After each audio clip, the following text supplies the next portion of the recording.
It's time for Dork Court, live and direct from my office in fabulous San Francisco, California.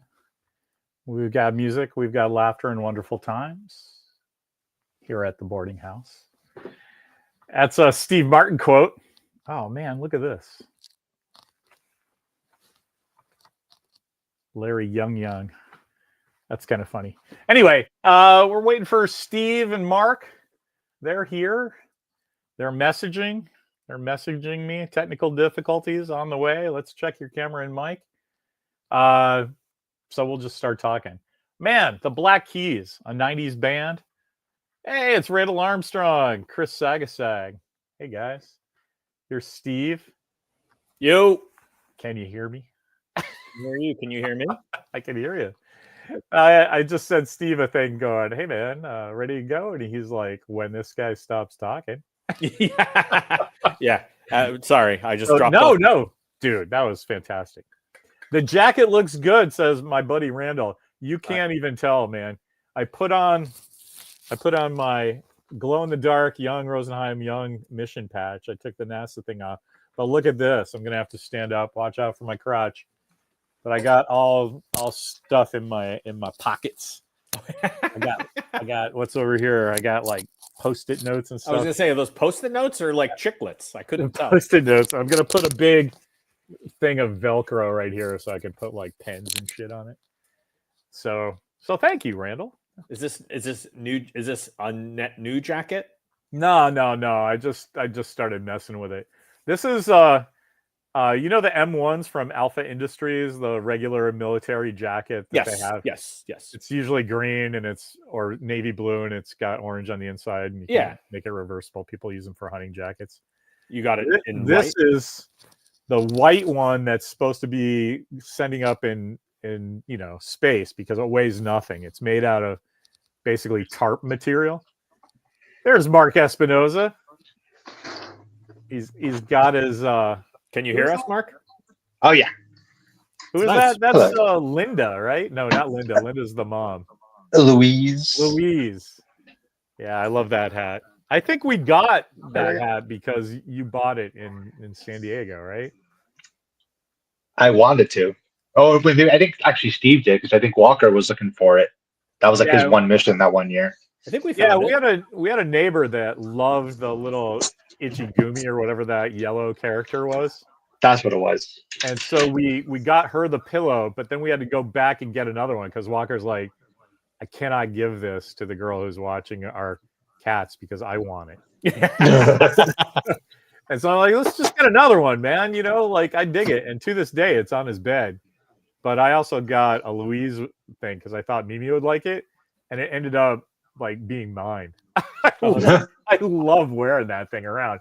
So when I saw it, I had to think like, hey, what is Mark making fun of me? And I'm like, no, man, it's okay. Everybody can like the same thing. Yeah. I wasn't prepared. I look like everyone in the family. I have like Bob's mustache. I have Tina's glasses, and I have Louise's ears. You're the super adaptoid of Bob's. Yeah, burger. You're what's that called? Like the Bob's amalgam burger, whatever. Yeah. It's made out of everything.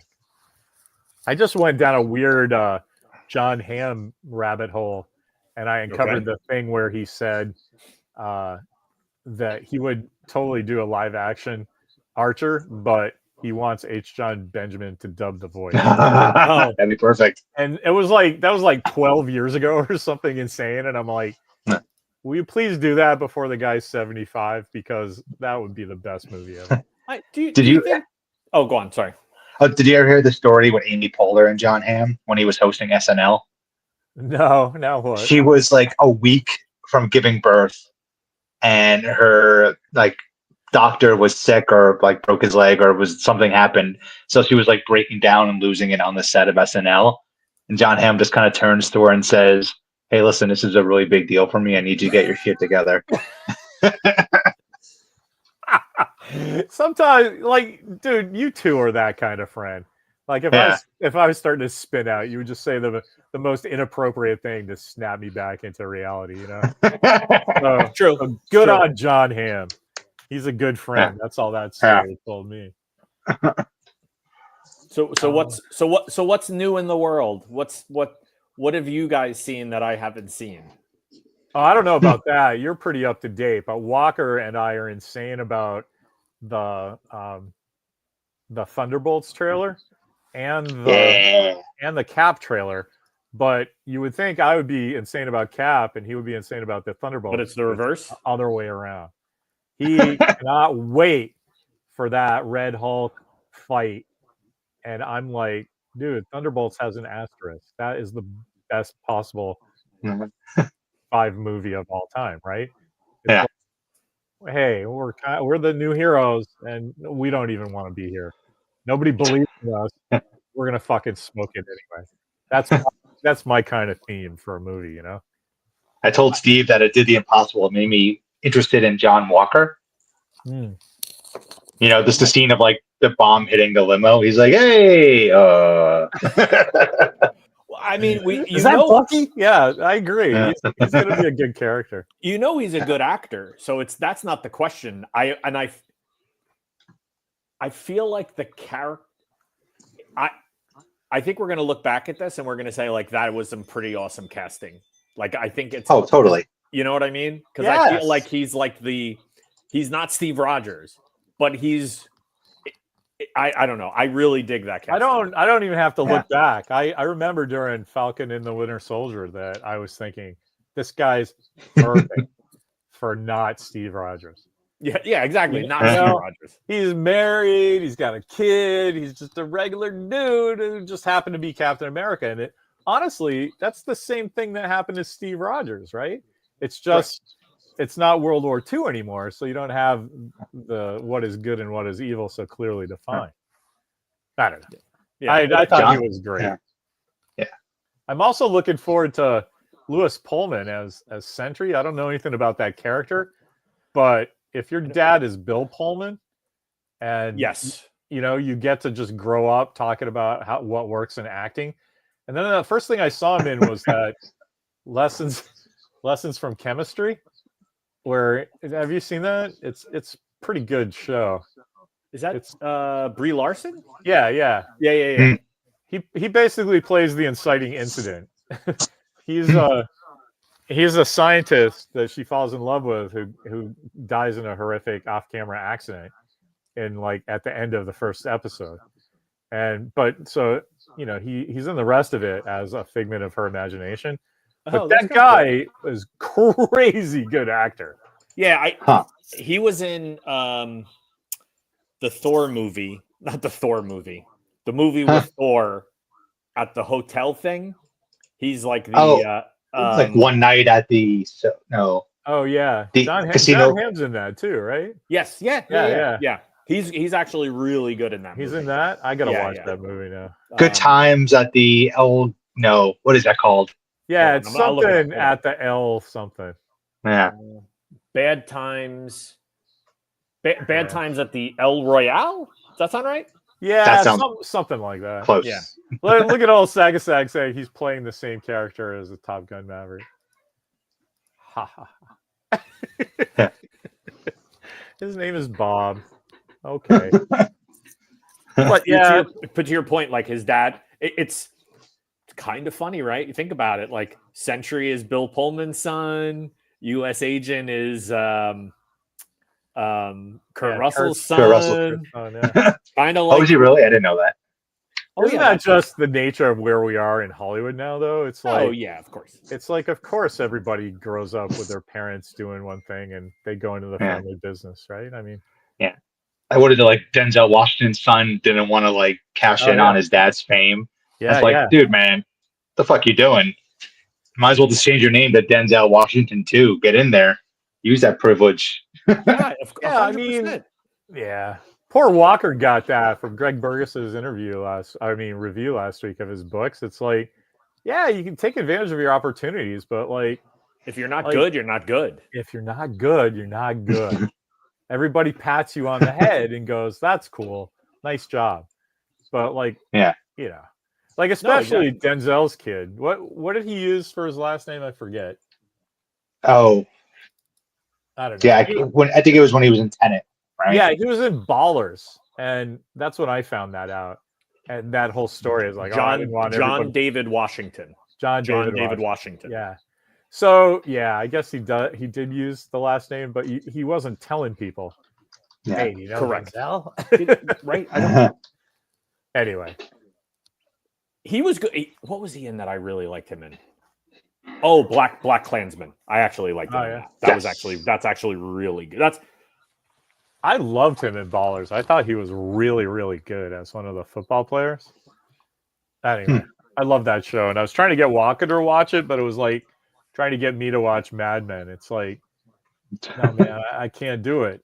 And everybody's like, oh no, it doesn't really have anything to do with advertising. That's just the excuse. And I was trying to tell Walker, look, man, it like the NFL is the framework of all this like rock soap opera. Exactly. You're gonna fucking love it. And I think he was a little young because the first episode is all boobs and drugs, and he was in the room, and I think it would have gone. Might have to watch that again. It would have gone differently if it was just us watching it. But my two favorite things. He kept watching it like this. My only favorite things. What are you talking about? Checking on what Mimi thought. You know, it was great. Yeah, that's funny. Look at Randall. Both him and Johnson made the show. Come on, Randall. It's all about Rob Corddry in that show. Oh, that's Corddry. Oh, that's right. He's in that. He's like a sleazy. What was that? Did you do Children's Hospital? Did you ever? Is that? Yeah. I love Children's yeah. Hospital. Speaking of John Hamm, it's gonna be a John Hamm show, I guess. Yeah, I guess he's all over Children's Hospital. That's right. He's the clown doctor who is just. They never mention him being a clown, or they do, and it's not really a. Right, they just kind of ignore it. It's just like, you know, you got a friend with red hair, you got a friend that's like super religious, and you got a friend who has clown on his face. Well, I ironically got served the I guess it's from the Ricky Gervais show shorts. I got served the Liam Neeson clip again. You know, the one where he tells the joke, and it's just and it's so. And it just pinged in my head earlier. I'm like, I haven't heard anything about the Naked Gun thing because I'm like, every time I see that clip, I'm so in on him in the Naked Gun. Oh yeah, like, he's perfect. Yeah. I'm like, I'll get in line for that. Like that's a movie I have to see. There's a scene of him and Ted when he buys Lucky Charms. Oh, he's like, I understand that tricks are for kids and are exclusively for kids. Yeah, so I can buy these even though I myself am not a kid. Yeah, it's like man. Yeah, I think he's gonna be great. I hope he's even Frank Drebin. I hope he's like Frank Drebin's son or something like that or something.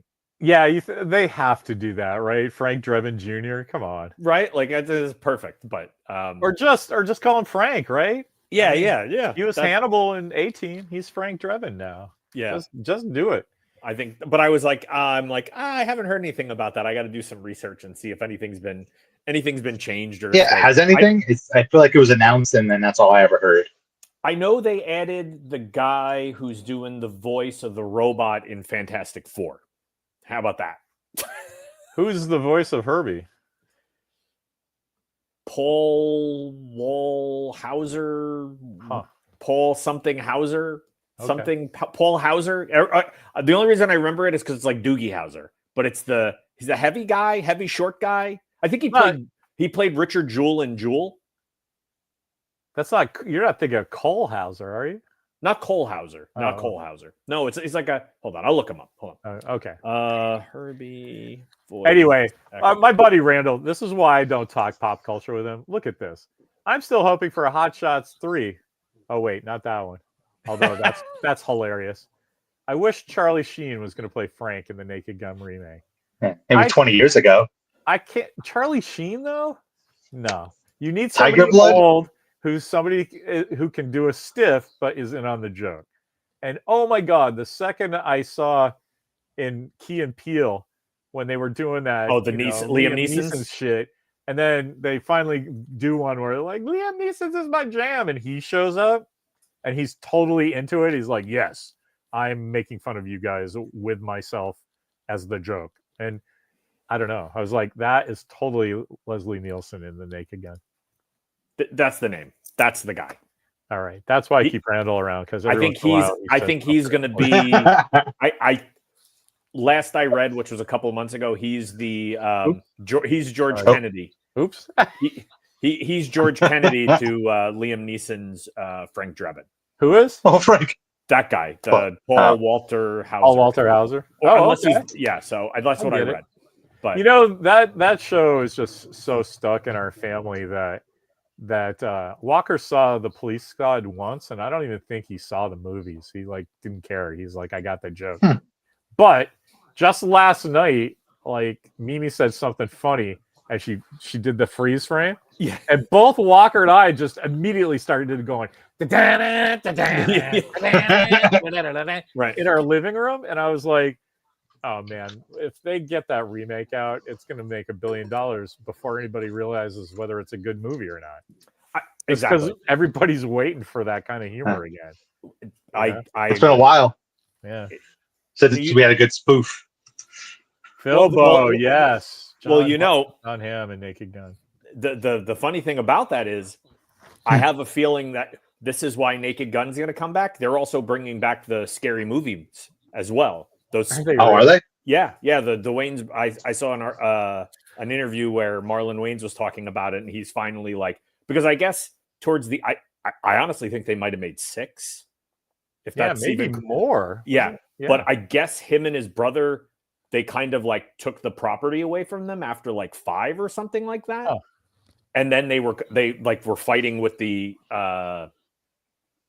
whatever. What is it? Their name? Who are those guys? Not the Zucker brothers. The Zucker brothers, right? Because they did the last 2, or they did the first 2, or how'd that work? The scary movies? Yeah. Oh, I didn't know. No, did they? The Zucker brothers are like Airplane and that's Naked Gun and stuff. Scary movie directors. I think that was always the. Hold on. Let's look. What is going on here? My search is like. Well, I got a new phone while we wait. Great! Oh, you did it. Look what I did. Keenan Ivory Wayans. Max Headroom tape on the back. Yeah, Scary Movie is Keenan Ivory Wayans. Oh, but Scary Movie 3 is directed by David Zucker. Oh, okay. So they all kind of bounced around in those. Okay, that makes sense. That's cool. But yeah, I'm just happy. They rebooted after the second Scary Movie. There you go.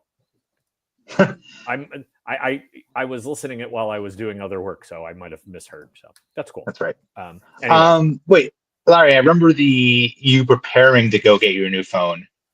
Yes. Yes, I did. I prepared, and was that the 16? Yeah, it's the 16. I'm trying to figure out how to do that 3D stuff so I can start making cool shit. But my sister's book is in my way. And then you're going on over here. I'm happy that I told you and Mimi about the watch.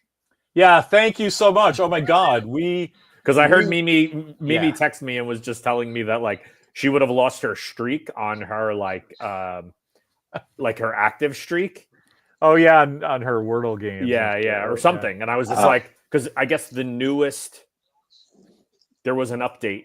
And then with the new phones, the way if you have an original watch, the Apple the original watch was not going to update anymore, which is kind of thank you, because that's my watch, so I got a new one too. There you go. But my other one was the first version. Yeah, the Dick Tracy one. I just had it that whole time because I only use it to like make sure that I know my phone is ringing when it's on vibrate. Right. That's it. But she told the guy at where did we go? Verizon up in Stonestown, and then we went down to Apple, and then we went back up to it was a nightmare. But for people like me, right? I told you, right? The guy at the Apple thing was like, "Hey, what kind of band do you want?" I'm like, "Dude, I'm gonna say this again. I don't care. You can't upsell me because I don't care. Just leave it alone." I'm really mad that I can't go over to the shelf and pick up a watch and walk over to the cash register and pay you and leave like everybody else in the world. So don't Apple Store talk about this anymore. Not at the Apple He's like, Store. Okay, man, cool. Okay. And it's like I felt kind of bad because he was clearly 23, and had only been on that job for like 6 months and has been warned about the old people. Yeah. They don't like technology. I'm like, hold I'm not one cash of in their those. hand. You hold cash in your hand, and they all look at you like you have. No, Yeah. the people that just want to grumble about the old days, right? And I'm like, I'm not one of those. But just everything you've been told is not going to work. My So just talk to her. Leave me out of it. Yeah, my favorite situations with stuff like that is when I would work at Best Buy. When I was at Best Buy and I'd work at the customer service or like Geek Squad or be around that area, and an older gentleman or an older woman, let's say in their 60s or 70s, would buy a laptop. And then after they bought their laptop, they'd walk over to the Geek Squad and they'd say, "Cool, I bought my laptop. Now what do I do?" Right. And you'd be like, "What do you mean?" And they're like, "Everyone says I need a laptop. What do I need? What do I do with it now?" And it's like, oh Jesus. but it's funny how like that was always my experience in Best Buy, and it's a big thing in the Apple store where it's like, "Oh, I need this new phone. I need this new phone. Okay, I got the new phone. What do I do with it now?" And it's like, it's a phone. You just call people. Like that's every time I'm in there, it's always old people getting instructed on how to like turn it on. So anyway, the absolute worst thing though is that you don't know what questions to ask, right? Right. Because I'm like, look, I want to do this thing. It has the LiDAR scanning and all that shit. And they're like, yeah, absolutely. And I'm like, where's the documentation?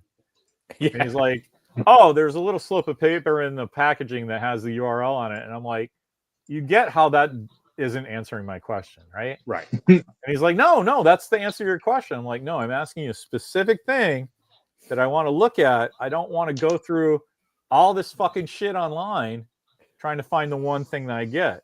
And I understand it's not a big book that I can just look at the back and look up LiDAR and it says page 787. I get that, but you got to give me a sign, man. And he just he didn't know how to answer that. And so that's why I've had the phone for 2 weeks and I don't have a Battlestar Galactica helmet yet because I have to go figure it out. And I don't have time to go figure it out because I have to do my sister's book. And I did this cool thing for Walker's senior game is Saturday. So they don't really have a homecoming. And so they have this big senior game. And so some of the moms are making these giant banners. That's a thing now where, have this little, Walker Young, number 52, looking all rugged, but it's like this 4-foot banner. So they do one for all the seniors and strap them down during the game and everybody goes, yay. But Mimi was like, we got to give them a little something. So all the cheerleaders get little crocheted roses. So, that's pretty nice. Yeah, I thought that was really neat because it's not like just a flower that then rots. It's like they can save that for a couple of years and go, hey. Yeah, I got a lot of those flowers hanging, the rotting ones. Yeah. But we hang, we like every time she gets like a bouquet, like we get her stuff for like when she performs, we take one flower out and we hang it to dry. Aww. So we have a bunch of them. Yeah, that's super nice. In like 10 years from now, when it's like a crumbled mess, it'll be a crumbled mess in a box, and it'll be like, "Those are all your flowers. There you go." Dead flowers. Yeah. Walker, when he was a kid, used to save his balloon animals, and so it was just as bad in a stranger way, because at least like decomposing flowers, they might kind of smell good, and you could put some like oil on them or something. Yeah. All these just like fucking dead rubber balloons everywhere. I love it. So finally we did that. We put him in a little box, and then when he got to be about 12 or 13, we opened the box and went, are we really saving these? And he picked up one. He's like, oh yeah, remember that was the sword over at Rainforest Cafe. Okay, yeah, throw him out. Yeah. Nice. This was a dog at one point, a giraffe. What were you gonna say, Mark? I cut you off. Oh. Ask Google and click on the videos. Randall, if you were here, I would punch you in the face. That's exactly what everybody your age says. And it's just not cool, man. Like, I don't want to watch a video about how to jack off. I already know how to jack off. I want to know, like, where all the specific stuff is. You know what I mean? Come on. Like in your balls? not the best analogy. That metaphor was taking you down a dark place, but the only time that ever worked was I was sitting in the car and the tire pressure thing went off on the computers, and I was like, "This is just fucking stupid." And then I was like, "I need a kid to tell me what to do." And I heard Walker's voice go, "I'll just check a YouTube video." So I did. I went TPS reports for my fucking car, and like, there's the whole first page is just guys going, "Hey, old people, this is the easiest thing in the world. Hit this number, hit that, turn that off, go to there, do that, wait 3 minutes, and then press on." And that's great. Now do that for everything. But you can't. Lots of doctors on you. Look, there's Hector. What I walk into in here? Yeah. Well, all right. Well, good. All right. Good segue. Yeah. The Musketeer movie I shared with you. Yes. Did you watch it? Yeah. I did not. It's in French. Mark, did you watch? Did you watch the first one? Yes. Thoughts? It was awesome. Okay. I was completely fascinated that there was a movie that somehow, and hold on, let me get the title so I can tell everyone what the title was called. I was waiting for Chris O'Donnell to show up, but he never does. Speaking of Charlie Sheen, he's in that. I thought he was going to be. I'm thinking None of those people are in it. None of those. No, I don't. Yeah, that's a different Three Musketeers, right? Oh no! What did I watch? No, you watched the Disney one? No. Yeah, no. Confusing me. Okay, hold on. So there's this movie. Hold on, I want to. Yes, it is on Disney Plus. Chris. Steve is about to go off on how awesome it is. I wish I had time to watch stuff. Here you go. I wrapped Christmas presents yesterday and had like 2 Star Treks on. Can you guys see? So this is the first. Yeah. First off, it showed up in Hulu. It is spectacular. It is really, really great. Is there a dubbed There's a dubbed version for the second movie, but not for the first. Yes, not the first one. But honestly, I don't think it. I've watched it 3 times now, so I don't. Yeah. So I don't know. Yeah. The first time I definitely did a lot of reading. The second time I definitely was watching a lot more. And I think the third time I was like, okay, I kind of know the story. So then I was kind of just paying attention to everything that was going on. So I've watched it 3 times since Monday because I've really enjoyed it. As I was telling Mark, it hit a really unique spot for me where it was like, it reminded me a lot of Brotherhood of the Wolf, which I love. Mm-hmm. And there's this old Gerard Depardieu action French film called Vidocq, which is also spectacular. Yeah. But these are, how does it compare to the Richard Lester films?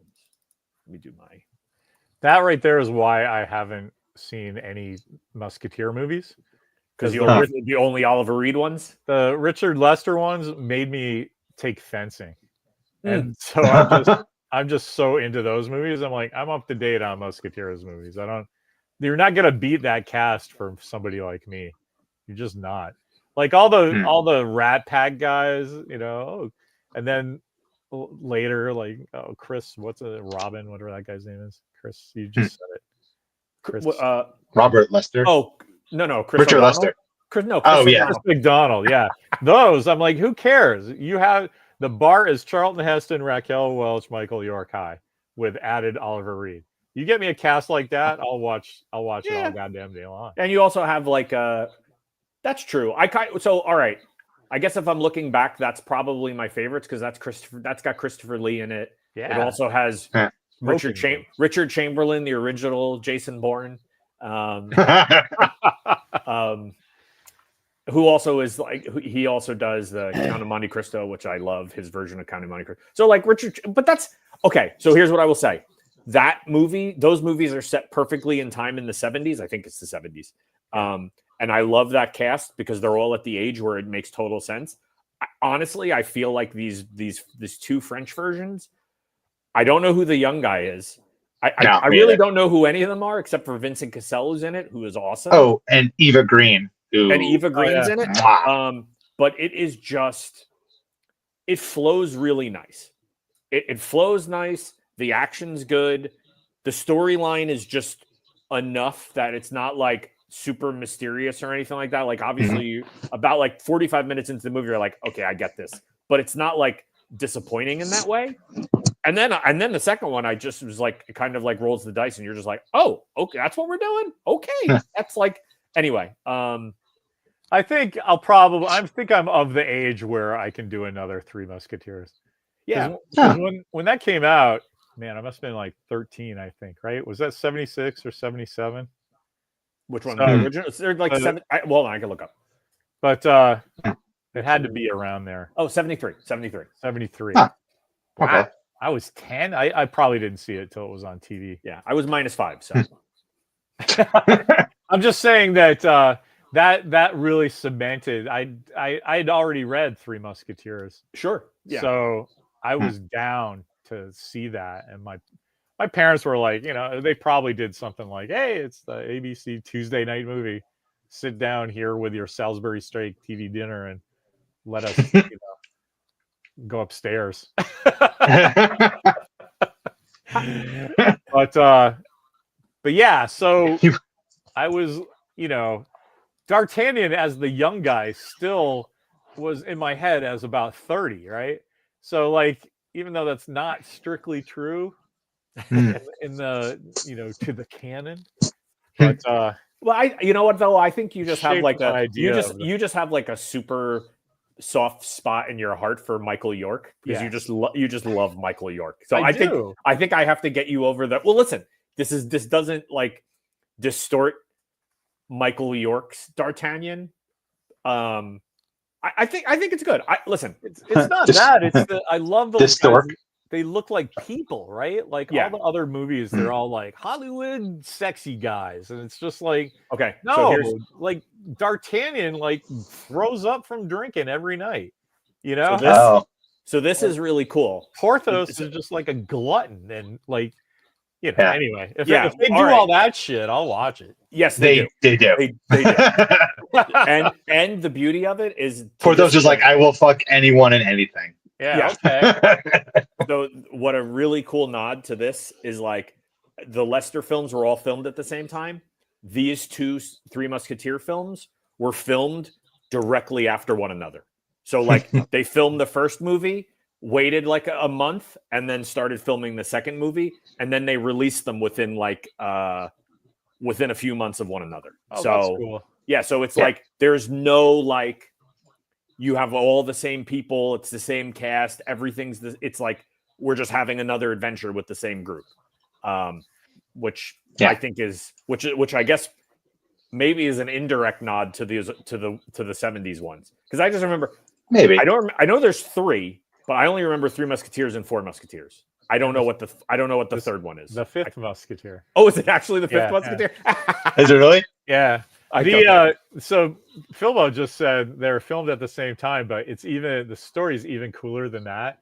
Is that they filmed it at the same time and didn't want to pay the actors. They said it's just one giant movie. So there was a giant lawsuit about that.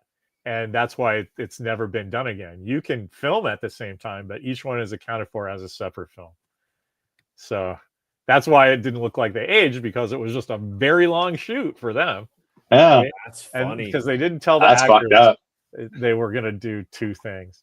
And I don't know if they really intended. Maybe they just kept going, right? But it seems like if you have 4 hours of story, you know that you're doing 2 movies.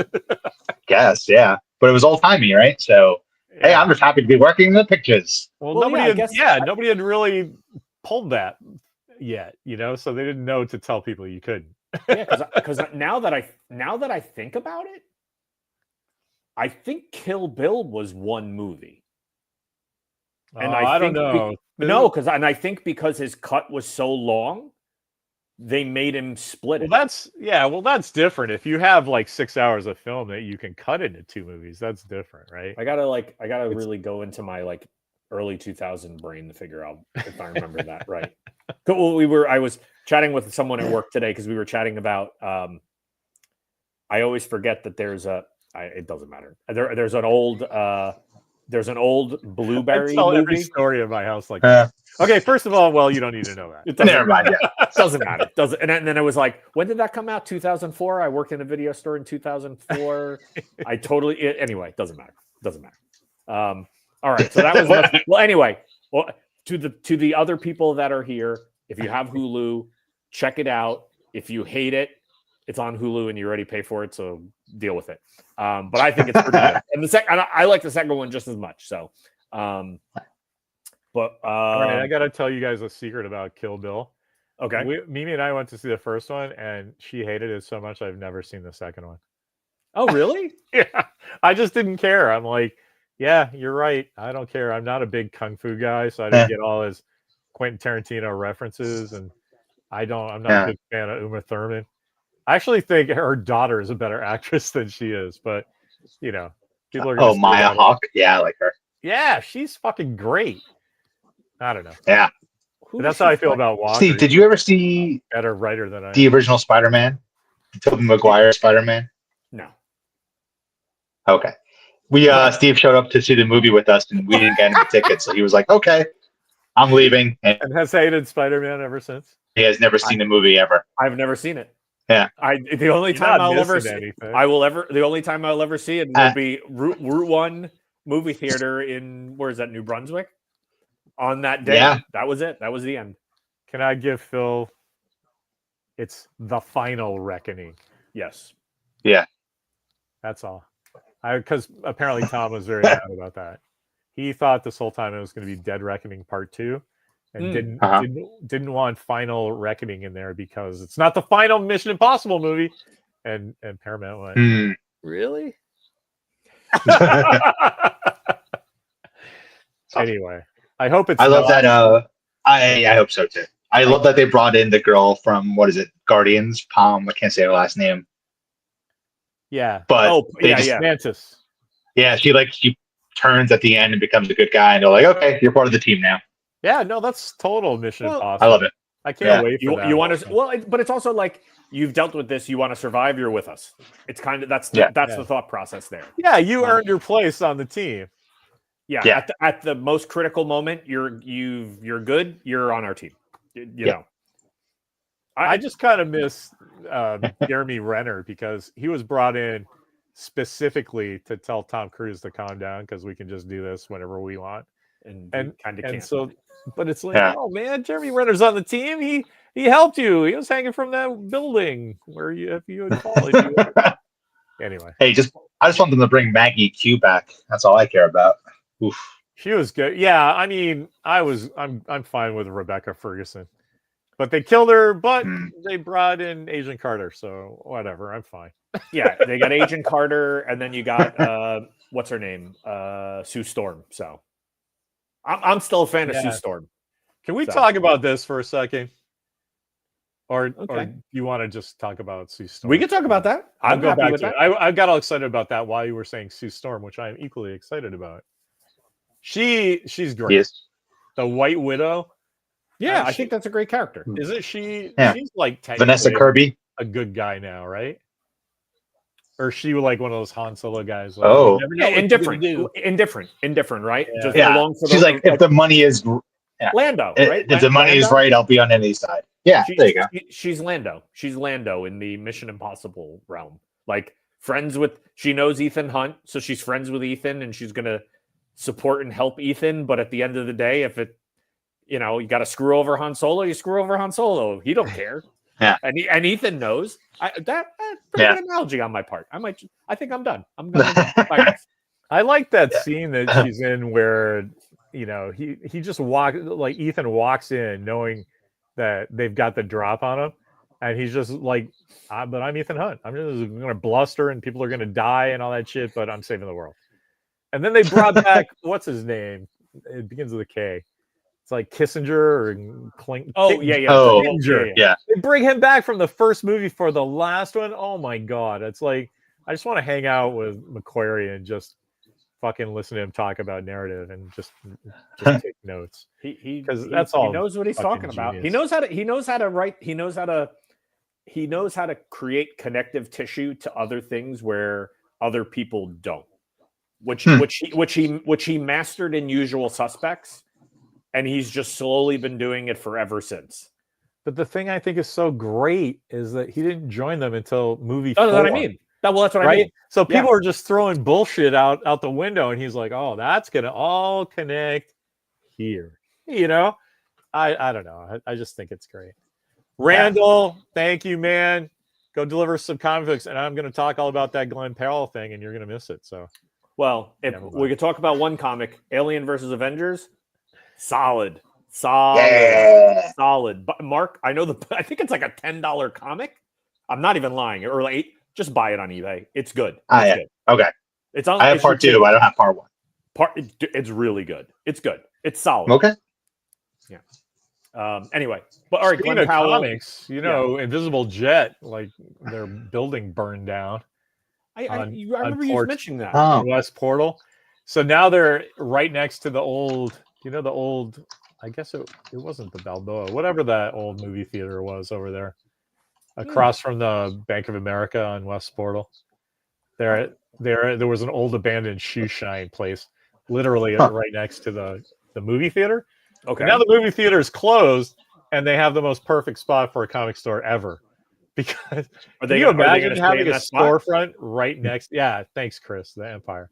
Can you imagine having a comic store literally right next to a movie theater? You can just put in your window like the adaptations or what was inspired, whatever movie they like. Yeah, we had we worked at the comic book store next to the movie theater. We did. Where Steve and I met. All right, we watched a bootleg copy of Spider-Man. Oh my god, that's awesome! The weekend it came out, and people were like, "Wait, is this Speederman?" Yeah, Speederman. That's where that joke came from. I was gonna say that's where that came from, huh? Yeah, we were like, "Oh no, this is a copy of Speederman." Yeah, this is Speederman. But yeah, did we buy it off the street in New York? Yeah, in New York City. Yeah, we did. Okay. Yeah. So it was just some bootleg in New York, and you got the guy next door to throw it up for you? No. So we played it at the movie. We played it at the comic book store. The movie theater is playing Spider-Man. Oh, I see. We're in the comic book store opening weekend next to it, playing Spider-Man in the. I gotcha. For free. Awesome. There's kind of nothing they can do about that, right? Yeah. Well, I mean, that would involve people actually coming into the comic book store. So right, they were all watching Spider-Man. That's too funny. Anyway, hold on. My friend Matt and I just love that Glenn Powell has like shown up everywhere. So one of the best things about Glenn Powell is that in one of his press things, he goes, somebody asked him, like, why are you everywhere? And he goes, okay, it's Tom Cruise.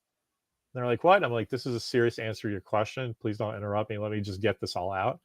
And he just goes in this thing that Tom has a 7-hour video that explains to people he selects to view this video. You can only watch it at his house. It's like the coconut cake that he sends to people. You can only get this cake from Tom Cruise. You can only watch this 7-hour thing where he just lays out how to be a Hollywood superstar. A superstar. Yeah. I've heard about this. And so Glenn Powell says, I got to be one of the people to watch this. I'm never saying what's in there because I'm going to employ every single second of advice in the 7-hour thing. And you can tell because he's taken over. So it just makes all the sense in the world that Tom's like, yeah, get Glenn Powell to be it. I'll be the secretary that disavows any knowledge of the actions. And we just make 7 more movies. That'll be good. And I remember hearing about this because he also said, I don't know if they allude to it in that interview or article, but Chris Pratt also has seen the video. Oh. Yeah, that's cool. So like, and then if you think, you're like, oh shit, yeah, maybe he did because he has that kind of Tom Cruise arc where all of a sudden he like is everywhere. Can you imagine Tom Cruise is basically Obi-Wan Kenobi in Hollywood now? Yeah, he's just like, you will be a star now, and you will be a star now. I will show you how to do it. Yeah, I remember hearing about that. I think he talked about it like around when Twisters came out. He was talking about it, and I remember him saying that's when I read it too. And I think he was talking about Chris. He talked about Chris Pratt. I don't know if he says Chris Pratt got the the point was knighted by Tom Cruise, but it was just like he alluded to Tom Cruise taking a like. But then I'm also like, has Tom Cruise and Chris Pratt ever overlapped? I don't think so. I don't know. I do remember though. I was fixated on the existence of that video for like a day and a half. I was like, I just want to watch that and take notes like anybody else. Sure. I'll sign the NDA. I mean, sue me out of. I just want to have the information. If anyone if you knows don't want to watch it, Tom, you can come and talk to me for 7 hours. Just Right. tell me all the shit that's in there. That's fine too. Yeah.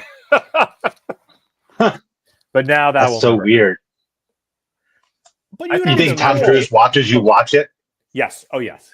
I think it's cool that he, he's distilled all the information you need to know, and he's selected you to watch it. I can't imagine somebody goes in thinking that's just a big waste of their time.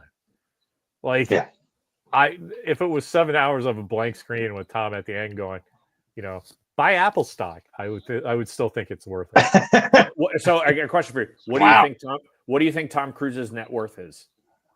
Oh, I couldn't guess. Oh, impossible to say. Oh no, there's a number, but I'm just like they're saying according to one of the things, it's like 600 million. 600 million. All right, that sounds about right. Huh? So like a guy who's made 600 million in Hollywood, like if he's gonna pick you, like I think that's to your point. If it's like shave my head and grow its tail, dance the herky jerky at the fucking all right. Anyway, I love Tom Cruise movies. I don't care who knows it. I wish he did more stuff like Vanilla Sky, but I get you have to do Top Gun 3. Yeah. But wait, does he want Glenn Powell to take over the Mission Impossible franchise, or is that just... That's something Randall said, who has been 97% full of shit the entire time I've known it. I'm sure somebody has said that, and it's not Randall making shit up because he's a good kid. But anyway. I don't. He lived in Tampa and said, "I'm just going to stay in my rickety house and hope the Category 5 just avoids me." As of today, Randall's not smart. Well, as of today, he shot down the rumors that he's replacing Tom Cruise in Mission Impossible. Okay, there you go. I don't think live update. I don't think anybody can replace Tom Cruise. Well, I'd say that's my thing. I think when Tom Cruise decides he doesn't want to be Ethan Hunt anymore is when they decide what that is. Until he says I'm done, I think you keep on making these movies with him. And that's you don't even have to make a big deal about it. Just give him the Alec Baldwin role, right? So he's the guy that gives you the mission. And in the end of Act 2, he's part of the mission, and now the team's got to save the old guy. That's an easy way to do that, and then you get 7 more movies. I'm telling you, and like Tom's still in it. His name is still before the credits. I agree. Just there's a whole new team, and fucking finally Ving Rhames can go sit down and enjoy his life in the woods. Hey, here's your Arby's. Arby's. We have the meat, right? We have the meat. Chuck Gilbert, you hilarious bastard. That's the video Tom wanted me to watch. I thought it was sad. That's awesome. You fucked up. You messed up, Chuck. Yeah, you messed up, Chuck. That's funny. I was saying, does Gladiator 2 come out this weekend? No, I don't know if wait, it's this really? weekend, but there's a movie I'm not looking forward to. Does that come out this? I'm sure it'll be great, but it's one of those movies that I just next week, November 21st. Is that next week? Yeah, it's a week from today. Yeah. Okay. I just wish they called it something else. That's all. Yeah, I don't get it. But and here's the crazy part. I only saw that in the theater once, and I've never seen that movie ever again. I've tried to rewatch it, but the first one. I don't. I never get through it. And I remember, and the only thing I remember is loving Oliver Reed in it. And realizing why I loved Oliver Reed and was like, wow, everything this guy's in is awesome. And even if he's on the screen for like 5 minutes, he's awesome. So then you told me queer giraffes. Yeah, it made me watch all old Oliver Reed stuff. Yeah. So for that, I'm appreciative. But like I was always like, and actually, I think ironically, was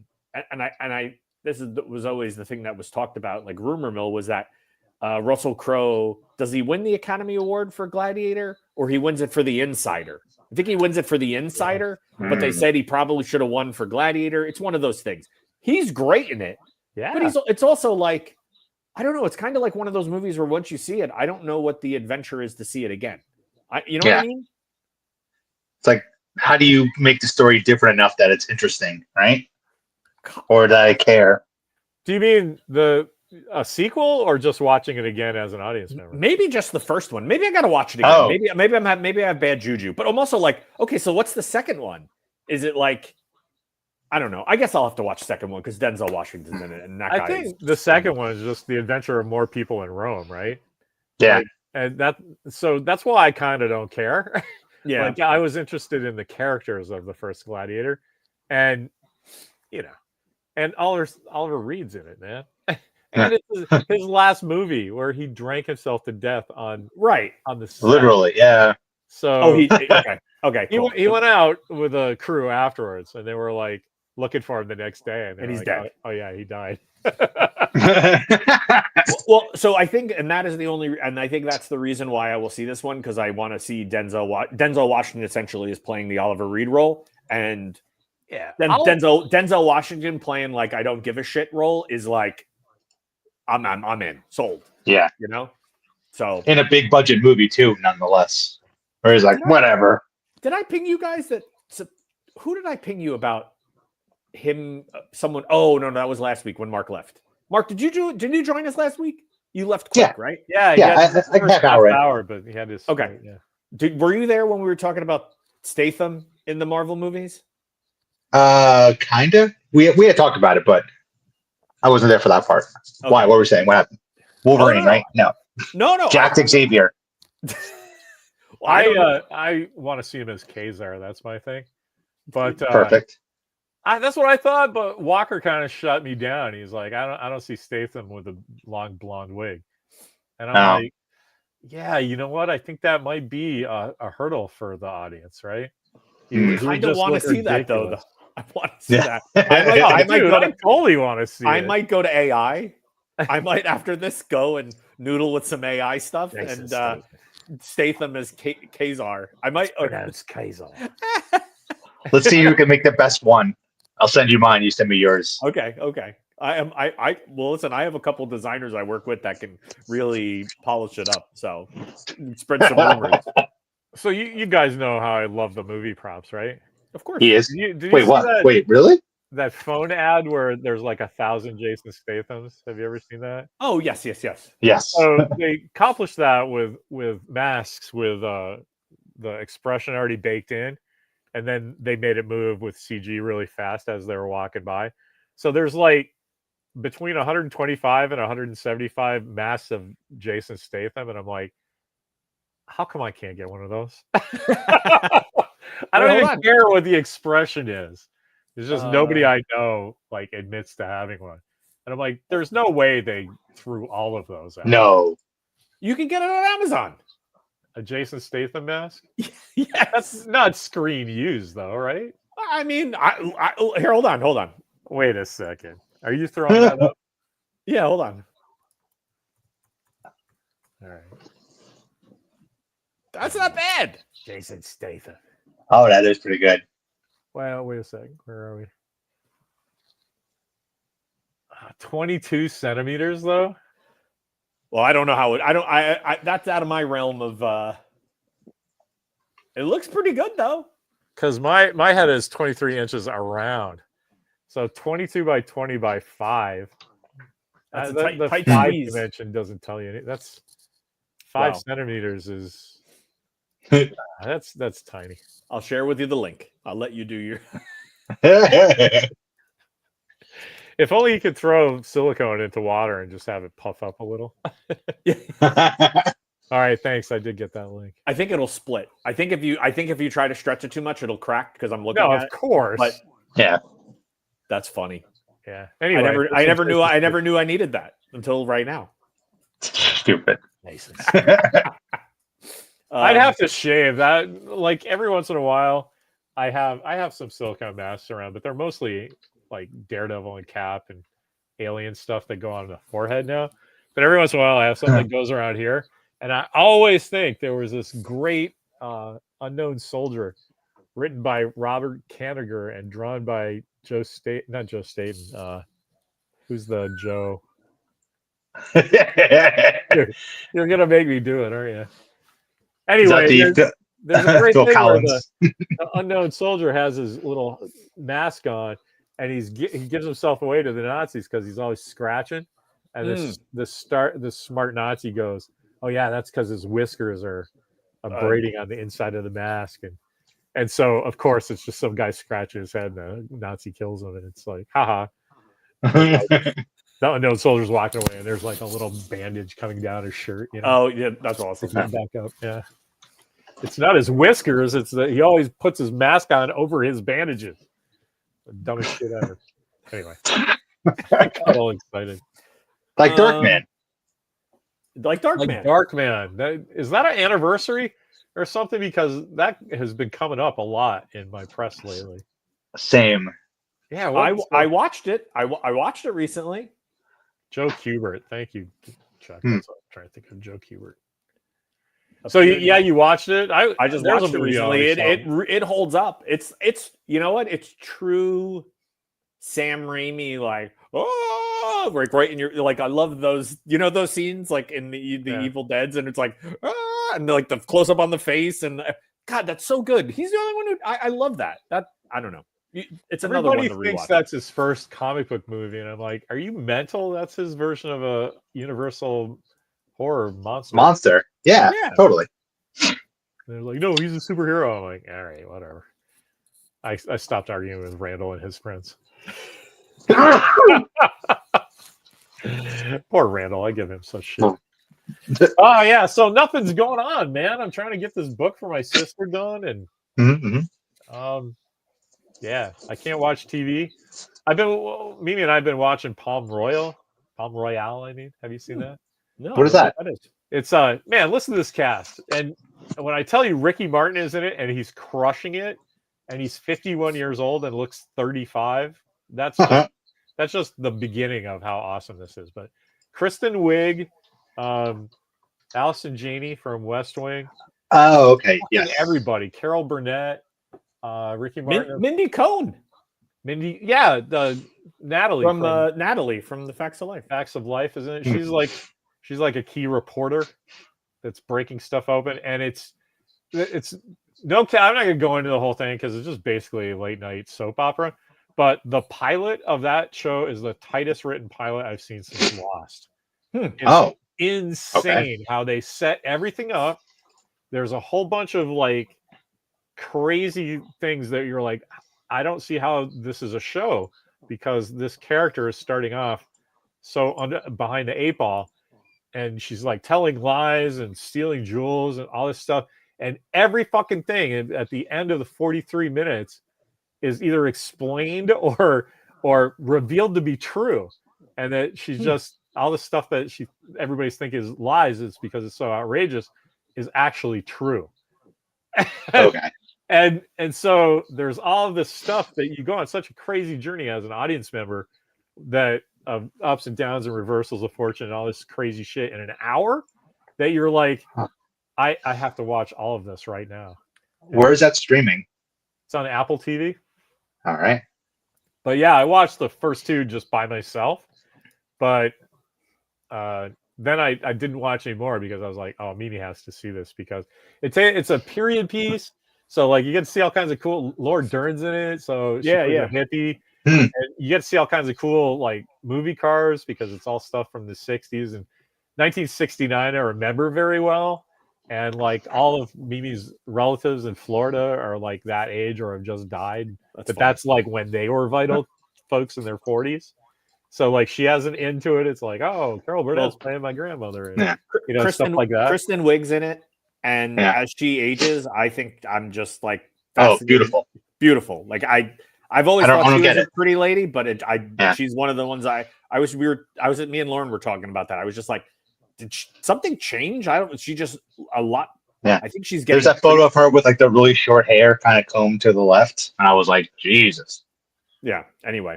When she played Cheetah and Cheetah. She was great. She was great. I in the Wonder Woman. Literally couldn't even see the Saturday Night Live crazy girl in that character.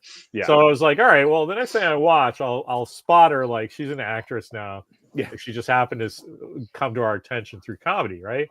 And she's crushing this. Yeah. Because there's funny notes in it. You can't help it. Like, funny situation. Yes, exactly. But she is playing some crazy heavy lifting emotional scenes, and you are right there with her all the time. And I was like, I don't, they have to give this entire show all the Emmys. And I was like, if it wasn't for the bear, like maybe just split it, right? Because right. You're funny. It's just fantastic. That's cool. Yeah, I'll after I order my Jason Statham mask, I'll. It's not our regular thing, but like we enjoy quality entertainment, and that is what is going on here. There's a really interesting thing they do that whenever they show the TV, it's either Nixon crying or news about Vietnam. Oh, and so it's a really subtle thing at first, but Royale. It's really cool in that the characters and situations are kind of in service of fluffy shit that doesn't really matter, and you realize it's a cool reminder that this time in the world is fucking very serious for a lot of people, and so it really is resonating for me now. If I used to be a giant news junkie, and I just gave up. Like I can't do the news. I've been watching Star Trek lately, and wrapping Christmas presents and stuff. And so I started this show, and I'm like, wow, this is great. This is making me feel better about the world because that was going on in 1969 too. See, this is why I don't watch the news. This is why I watch hockey. I don't know anything that goes on. Yeah. Well, I didn't before, so welcome to my world. It's very rewarding and refreshing. But this is also why I watch hockey, and I'm like, I'm still trying to figure out what the hell's going on. So I saw the Pod Save America people last week were doing the tour. I think they were on with Kimmel. And one of the guys was like, hey, you know what? One day some woman woke up and JFK was assassinated and Martin Luther King and, Robert Kennedy all died. And they were like, the world will never be the same. And that was 60, 70 years ago. So shit's always terrible. I don't know. It's why I stay in my garage. It's easier. Yeah. Well, that's the other thing. I am cleaning my garage. Wait, that side with that back there? Yeah, behind. Yes, exactly. Behind the office. I'm you guys remember, right? When you go in that door, there's like a little landing, and I used to park my scooter there. There's the laundry sink and all that shit. So where the scooter used to be is just this collection of garbage, right? Just shit we don't know what to do with, extra boxes that I eventually break down once a week. I've cleaned out that entire area. Oh, and now Mimi, when we walk in, she's like, we could just frame this up and do like a little side room. And I'm like, we could make this whole thing like a corridor, and then make like a little laundry area, and then there's like a workout area. Yeah, that's smart. And she's like, yeah, let's do that. And then okay. So that's that way. And then where all the surfboards and all that stuff are, that'll just get condensed and up. Yeah. So that side where the surfboard is and all the San Diego shit is the top of a workbench. Oh, okay. That's really solid, and it would take a lot to get that thing out, but we don't have to because that would be a cool area. All we have to do is just clean that up and put all the tools and the vacuum form machine, the 3D printer and all that awesome shit along that side, and then leave an open area for all. We have 2 treadmills now, of course, because Mimi had one for her upstairs office, and now she has one in the cabin. But and then do you want a third? Because I have one I can. We have a rowing machine, so I think we're good on that. Oh, okay, good. And then there's one giant piece of equipment. Oh, the T-Rex thing. Do you know what that is? Is that it's like canvas bands that you can readjust. So Walker has. The pull down thing, pull down. Yeah. I do. Walker has a whole set of that in football at school, so he has a whole regimen that you need one of those for. So we have that, and then a pull-up bar. So, but all in different places of the house. But if we all just put that condense in the garage, it in one place, there you go. We can just all just hang out there and put an old TV and. Yeah, and then instead of like, I got to do the stair stepper in the living room because everybody's, you have a designated area for and fucking sweat that place up. So Hopefully, sometime this summer that will be finished and arranged. Nice. That's smart. Nice. So I'm working on that Yeah. instead of what I used to do. I love it. Watch the news and obsess. Well, that's Yeah. I'm what Doom am I watching? scrolling, I believe, was what the kids call it. Oh, Speaking of Denzel, check out a Red Oh, Tail that's sick. poster. that's pretty sick. Yeah, that's Huh. I think Mark, you should go visit Greg. I think he has a Taking of Pelham 123 signed by Denzel Washington. I think he might. Glued to a piece of cardboard. Yeah, but Greg is there's a junk store by Mark called Greg's Stuff. Yeah. And it is like the truest definition of like a junk store there is. He has some randomly good stuff every so often. Yeah. But it's just like Mostly shit. Mostly diapers. It's not diapers, but maybe. I don't know. I don't search that much. I love that it's just called Greg Stuff. It's exactly. And I'm not even sure. Is his name Greg? Yes. Have we confirmed that? Yes. Okay. Well, I mean, it's what he goes by. Okay. Right. Yeah, you I've never haven't called seen him. I've never called him Greg, but he's the only person that's ever Huh. there. I've seen people call him Greg. Oh, okay. You have. Hey, Greg. I've actually. I was there once where someone sold him stuff. I never knew that was a thing. That was it was Greg Stuff. I guess it's Greg Stuff now because it becomes Greg It Stuff. becomes Greg Stuff. Right. Yeah. Yeah. It. I didn't know There's becoming Greg Stuff. Yeah. There's a store right next to them called From Jewels to Junk. And it's the reverse. Yeah, and it drives Jez crazy. Like, I don't get it. Should it be jewels, junks to jewels? And it's like, no, because they have everything from junk to jewels and jewels to junk. You know, the whole gamut. Yes, it's yeah. mostly junk, they're not turning it into gold. It's shit staying shit. Yeah, they do have that one case in the front with all the nice jewelry, so that does make sense. Like they have someone associated with the store is like a retired jeweler and has like their inventory in there, and then it's like piles of like Reader's Digests and like 80 copies of The Death of Superman. Yeah, exactly. And like motor oil, empty buckets. Anyway, the empty WD-40 cans. Too funny. Well, gentlemen, we are. We kind of just kept running. This was a good one. I did not look at the clock once. I love talking to you guys. Yeah, this was we covered Musketeer that I'm happy with. I'm happy. I hope people see that. I swear to God, I'm gonna go turn that on when I. Please watch it with Walker. I think you guys will really dig it. It's Hulu, you said, right? If what's that? Yeah, Hulu.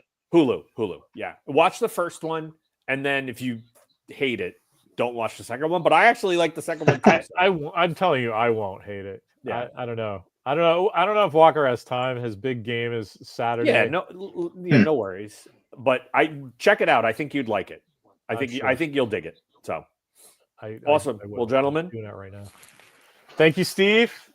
Thanks, Chris, Pleasure. Hector, Phil, Chuck. Thank you, guys. I think that's everybody. Oh, Randall, of course, but he's not here. Yeah. Yeah. I wish I had forgotten Randall, so I could go. Yeah, man, you left. Sorry. Sorry. Anyway, all right, let's fellas. call it. See you next week. Yep. See ya.